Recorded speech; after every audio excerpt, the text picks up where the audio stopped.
In John chapter 12, the chapter begins with Jesus visiting Bethany, where Lazarus, whom he had raised from the dead, lives.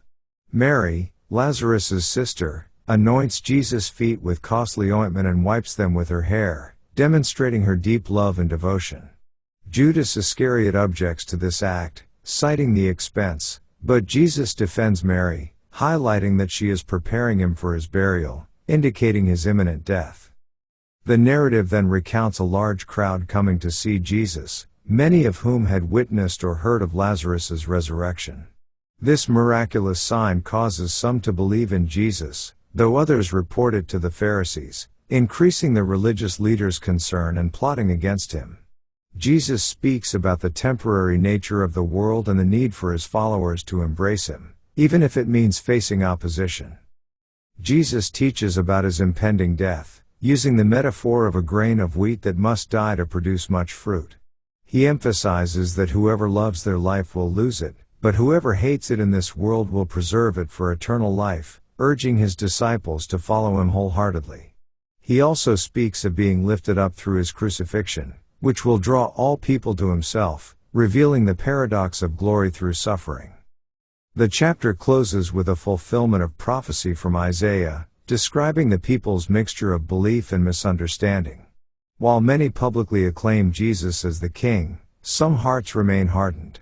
Jesus acknowledges that though the people see and hear, many will not truly comprehend, highlighting the spiritual blindness that persists despite miraculous signs.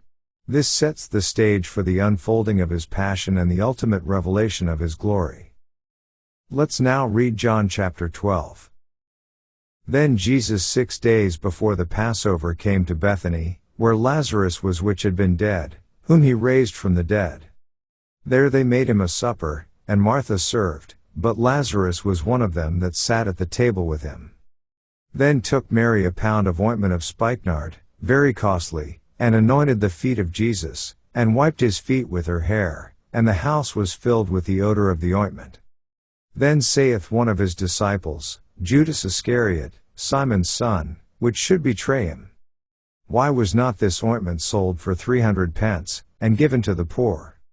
This he said, not that he cared for the poor, but because he was a thief, and had the bag, and bare what was put therein. Then said Jesus, let her alone, against the day of my burying hath she kept this. For the poor always ye have with you, but me ye have not always. Much people of the Jews therefore knew that he was there, and they came not for Jesus' sake only, but that they might see Lazarus also, whom he had raised from the dead. But the chief priests consulted that they might put Lazarus also to death, because that by reason of him many of the Jews went away, and believed on Jesus. On the next day much people that were come to the feast, when they heard that Jesus was coming to Jerusalem, took branches of palm trees, and went forth to meet him, and cried, Hosanna, blessed is the King of Israel that cometh in the name of the Lord. And Jesus, when he had found a young ass, sat thereon, as it is written, Fear not, daughter of Sion, behold, thy king cometh, sitting on an ass's colt. These things understood not his disciples at the first, but when Jesus was glorified, then remembered they that these things were written of him, and that they had done these things unto him. The people therefore that was with him when he called Lazarus out of his grave, and raised him from the dead, bear record. For this cause the people also met him, for that they heard that he had done this miracle. The Pharisees therefore said among themselves, Perceive ye how ye prevail nothing? Behold, the world is gone after him. And there were certain Greeks among them that came up to worship at the feast. The same came therefore to Philip, which was of Bethsaida of Galilee, and desired him, saying, Sir, we would see Jesus. Philip cometh and telleth Andrew, and again Andrew and Philip tell Jesus. And Jesus answered them, saying, The hour is come, that the Son of Man should be glorified. Verily, verily, I say unto you, except a corn of wheat fall into the ground and die, it abideth alone. But if it die, it bringeth forth much fruit. He that loveth his life shall lose it, and he that hateth his life in this world shall keep it unto life eternal. If any man serve me, let him follow me, and where I am, there shall also my servant be. If any man serve me, him will my Father honor. Now is my soul troubled, and what shall I say? Father, save me from this hour, but for this cause came I unto this hour. Father, glorify thy name. Then came there a voice from heaven, saying, I have both glorified it, and will glorify it again. The people therefore, that stood by, and heard it, said that it thundered. Others said, an angel spake to him. Jesus answered and said, This voice came not because of me, but for your sakes. Now is the judgment of this world, now shall the prince of this world be cast out. And I, if I be lifted up from the earth, will draw all men unto me. This he said, signifying what death he should die. The people answered him, We have heard out of the law that Christ abideth forever, and how sayest thou, the Son of Man must be lifted up? Who is this Son of Man? Then Jesus said unto them, Yet a little while is the light with you. Walk while ye have the light, lest darkness come upon you, for he that walketh in darkness knoweth not whither he goeth. While ye have light, believe in the light, that ye may be the children of light. These things spake Jesus, and departed, and did hide himself from them.